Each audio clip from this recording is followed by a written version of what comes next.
안녕하십니까, 태공입니다. 우리들이 살고 있는 이 지구에는 봄, 여름, 가을, 겨울이라는 현상으로 이루어졌잖아요. 봄, 여름, 가을, 겨울. 그런데 이 봄, 여름, 가을, 겨울이라는 계절 속에 많은 생명체들이 태어나기도 하고 성장하기도 하고 꽃을 피우기도 하고 열매를 맺기도 하고 죽어가기도 해요. 그런 것을 살펴보면서 어떤 문자가 생겼을 거예요. 문자.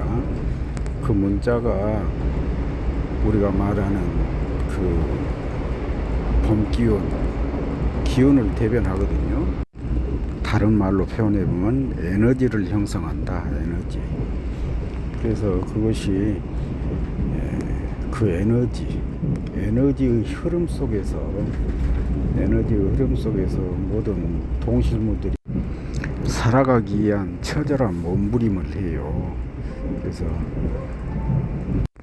그 에너지의 흐름을 봄부터 한번 살펴보시게요. 봄 문자부터. 봄의 대표적인 현상은 씨앗에서 싹이 나와요. 씨앗에서 싹이 나온 것이 봄의 대표적인 현상이다. 발화라고 그러잖아요. 또 봄에는 따뜻한 햇볕이 낮 시간이 길어지기 시작해요. 햇볕을 보는 시간이 길어진다. 그래서 햇볕은 양이라고 하잖아요. 태양빛이 길어진다. 그래서 발화를 하고 태양빛이 길어지는 것을 봄의 특징이라고 해요. 그래서 문자에서도 이렇게 양은 똑바르고 음은 꼬부러졌다면은 양이 똑바로 올라가는 양을 나타내고 있어요. 한번 살펴보셔요. 우리들이 사용하고 있는 인자, 동방인, 호랑이 인자를 살펴보시게요. 거기에 밭전자가 들어있네요. 밭전자. 여기서 나타내는 뜻은 밭전자는 씨앗을 나타내고 있어요. 씨앗에서 뿌리가 나오고요. 뿌리. 그 다음에 싹이 나오네요. 씨앗에서 뿌리가 나오고 싹이 나와요. 여기까지는 분명히 입춘 현상이에요. 입춘. 그 다음에 우수, 경칩이라고 또 그 날씨가 갑자기 추워져서 땅으로 나왔던 개구리가 놀래서 깜짝 놀란다는 그런 계절이잖아요. 경칩. 그래서 아직 풀리지 않는 기온을 예측할 수가 있어요. 그래서 문자에서도 꽁꽁 얼어있는 대지, 땅바닥을 나타내고 있고요. 아직 안심할 수 없는 천기까지도 이 인자에 이렇게 나타내고 있어요. 그래서 인자를 보시면은 조금 서글퍼지기도 해요. 그 어린 싹이 나와서 꽁꽁 얼어있는 땅을 어떻게 헤치고 나갈 것인가. 또 경칩이라는 눈이 한두 번, 두세 번 더 올 수 있는데 그 천기를 어떻게 잘 적응할 것인가. 그래서 그런 마음을 담아서 아마 호랑이처럼 굳세게 나가라 하는 뜻으로 호랑이인이라 했지 않겠냐. 제가 추리를 해봤어요. 선생님도 그렇게 알고 넘어가시면 또 괜찮을 것 같아요. 음력 2월은 춘분절이네요. 춘분은 낮 시간 12시간, 밤 시간 12시간. 그림으로 표현해보면 반달로 표현할 수 있잖아요. 그래서 춘분절은 음력 2월이다. 또 하루 중에서는 5시 30분부터 7시 30분을 나타내요. 그렇기 때문에 성문이 열리는 시간이다. 그래서 이 글자를 보시면은 토끼기가 생각나신가요? 토끼기라고 생각하지 마시고 열려있는 성문을 생각하세요. 이제 나중에 U자하고 또 비교해 보시면 알아요. 그래서 요자는 성문이 열리는 것을 표현하는 시간이다. 그래서 그렇게 생각하세요. 춘분절, 성문이 열리는 시간 5시 30분부터 7시 30분. 절기로는 춘분절이에요. 진월은 음력 3월로 고구절이네요. 고구절. 고구제리는 비가 오는 시기잖아요. 비가 오면은 농사일이 시작돼요. 농사일이 시작된다. 농사를 시작하면은 일단은 소가 논밭을 갈아야 되겠잖아요. 지금 보고 계시는 저 반짝반짝한 것이 보습이에요. 쟁기 보습. 저것이 땅 속으로 들어가고 땅을 뒤엎거든요.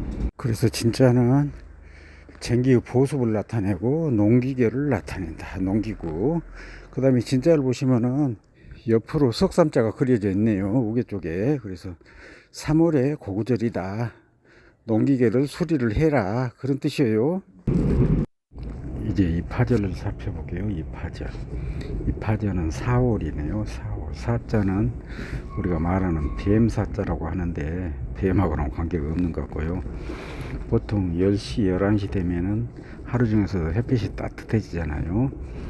햇빛이 따뜻해지면은 이제 뱀이 나오는 시간이다. 그래서 뱀사라 한가로 몰라도 햇빛이 따뜻해진다. 햇빛이 뜨거워진다. 햇빛이 뜨거워지면은 우리가 어렸을 때 생각해보면 햇빛을 그리려고 보면은 화살표를 그려요. 그러더니 옛날 사람들도 화살표로 표시했다. 그래가지고 화살표가 지금은 뱀사라고 하는 사자가 됐어요. 살펴보세요.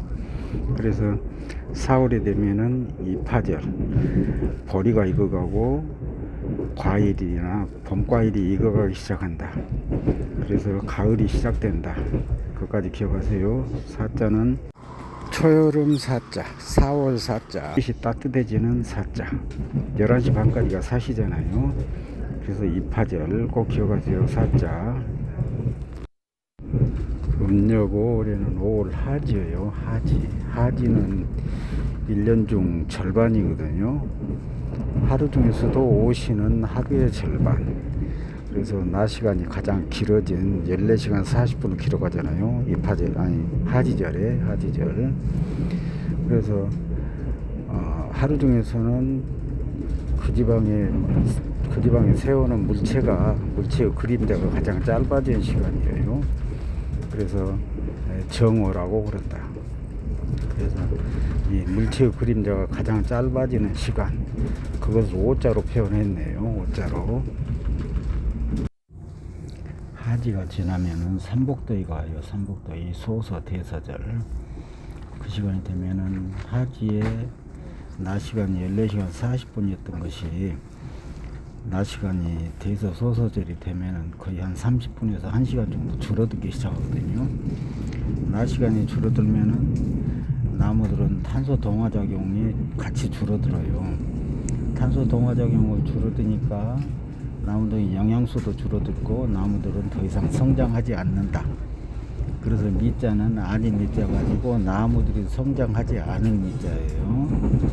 그래서 소서 대서절에는 미율이다. 그래서 나무들이 성장하지 않으니까 나무 목자에다가 가위표를 쳐버린 것이 갑골무자예요. 살펴보세요. 신월 입추절에 대해서 알아볼게요. 신월 입추절. 신이라는 것은 하루 중에 신시를 생각해 보세요. 신시가 되면은 하루 중에서 그림자가 길어지기 시작해요. 그림자가 3시 반부터 5시 반까지, 오후 5시 반까지잖아요. 그래서 그림자가 길어진다. 또 신월이 되면은 또 가을이 시작된다. 그래서 입추라고 하잖아요. 그래서 가을은 음기예요. 음기. 이 하지부터 시작해서 길어졌던 밤 시간이 신월이 되면은 상당히 많이 밤이 길어져요. 그래서 달로 표현해 보면 초음달로 표현된다. 초음달. 그래서 신월은 입추절이라고 그런다. 그래서 음기가 성장하니까 음은 이렇게 구부러진 것이 음이고 똑바른 것이 양이다 하면은 여기서 구부러진 음기를 표현하고 있어요. 신자는 갑골문자 참고하세요. 동의토루는 인시, 또 햇빛이 따뜻해지기 시작하는 인월, 입춘절. 그 인자 한번 비교해 보시고요. 하루 중에서도 그림자가 길어지기 시작하는 신시, 또 가을이 시작되는 신월, 각골문자도 한번 보시고 꼭 기억하세요. 6월 추분절, 6월 추분절, 유자는 닭유자라고 그러죠. 닭유. 또 유시가 되면은 해가 저물기 시작해요. 17시 30분부터 19시 30분까지잖아요. 그래서 해가 저물기 시작한다. 그 시간이 되면은 닭이 실어먹으러 올라가요. 실검. 닭장 마시죠. 닭장. 그 다음에 또 그 시간이 되면은 성문이 닫힌다. 성문. 그래서 그 요자는, 요자의 각골문자는 성문이 닫히는 것을 표현하고 있어요. 성문이 닫힌다.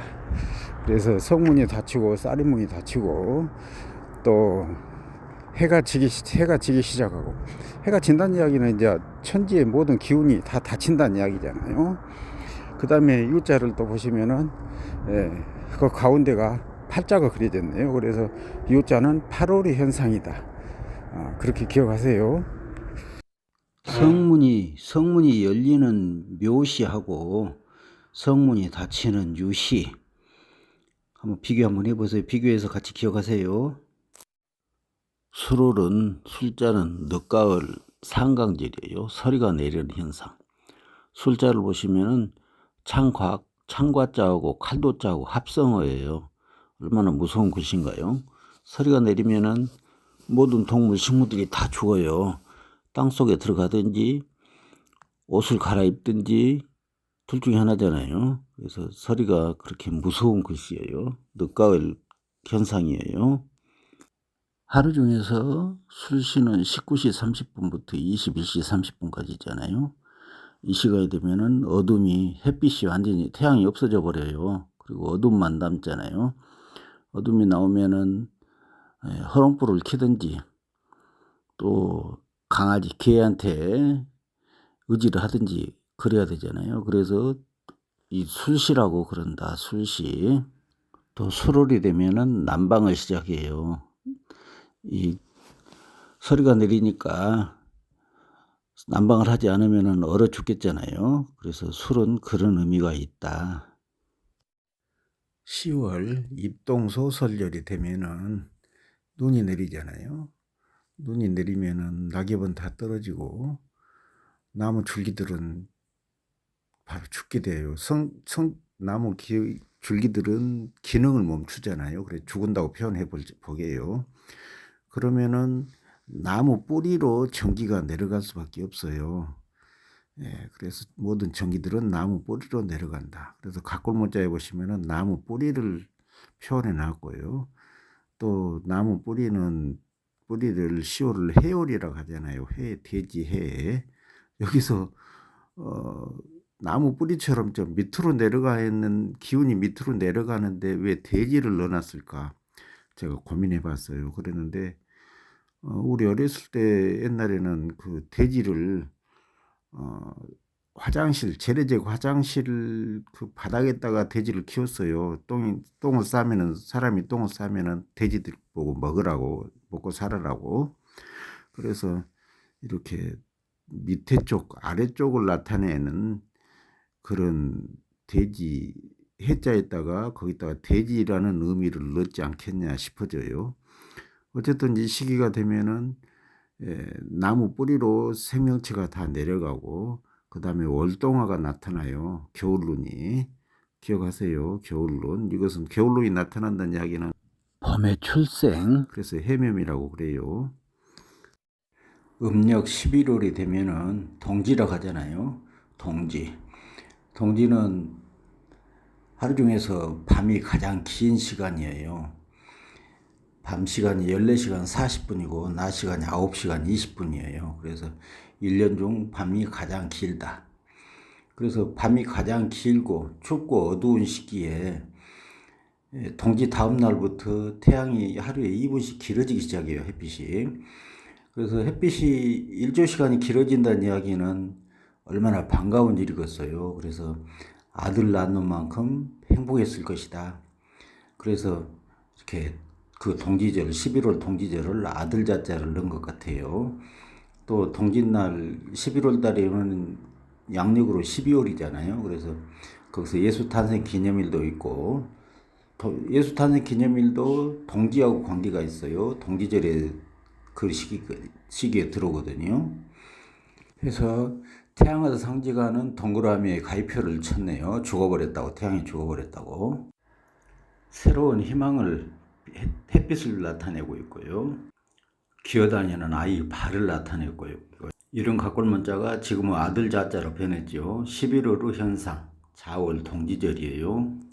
12월 달에는 추골이라고 그래요. 추골, 대안, 소안.